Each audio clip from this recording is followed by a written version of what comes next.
chilly winter night in the year 1935 in the small town of Kakinada in Andhra Pradesh.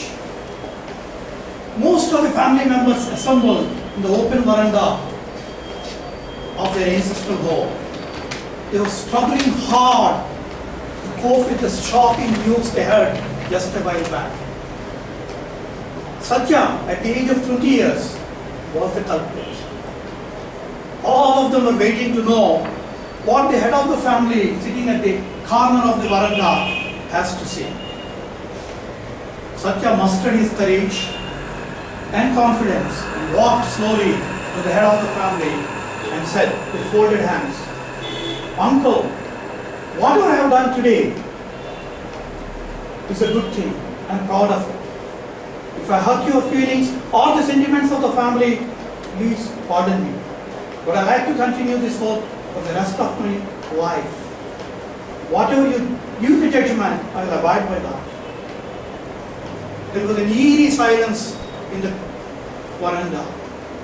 Satya was sure that he would be thrown out of the house that night. The head of the family looked at the family members and turned to Satya and said, "Satya, I am proud of you. Whatever you did today, I am proud of that. All family members, let's support Satya in that." Dear friends, that chilly night started a new chapter in the lives of our family. Yes. Mr. Toastmaster, fellow Toastmasters and guests, at the age of 20, Satya had completed his bachelor's degree in zoology with gold medal and joined the same college as a teacher in Kakinada. In no time, he became a popular teacher. On one Saturday evening, he had set out on a mission without telling the family members. He rode his bicycle to the nearby village called Sarpavaram, which was famous at the time for dozens of so-called untouchable families. He parked his cycle under the banyan tree at the outskirts of the village, and there were several children playing there. Most of them were shabbily dressed. Some of them didn't even have a dress. He watched them for some time and joined them and started to play with them. For some strange reason, it came very natural to Satya to do so. He played with them, laughed with them, sang songs with them for the next 2 hours. At the end, he called all the children around him and told them, "Children, I'm going to make a promise to you. In the coming months and years, I'm going to visit you at least 2 or 3 times a week, play with you and teach you the basics of science and life." Then he spent some time with the elders of the village and headed towards the home. It was beyond 9 p.m. that day by the time he reached home. The entire household, family members were in the open veranda, eagerly waiting to know where Satya had gone and what he did. By the time they noticed Satya is coming home, they were jubilant and about to embrace him. Satya cautioned them, kept a distance, and briefly narrated what he did, where he went, and what promises he made that night. That sent shocking waves down the spines of the family members. Satya was sure he will be ostracized and thrown out of the house that night. But for the head of the family, who supported him. His joy knew no bounds by hearing the support of the head of the family. And in the weeks and months that followed, with devotion, he denoted his time for the villagers of Sarpavaram. He played with them and taught them, and he even went on to teach the elders of the family. Slowly, one by one, his family members joined him, and then extended the social work to the other villages in the neighborhood. I too participated in the social work right from my childhood. In 1968, I was 14 years old when One day I read in the newspapers the famous speech of Martin Luther King Jr., which said, all men are created equal on this earth, and do not judge anyone by the color of his skin, but only by the content of his character.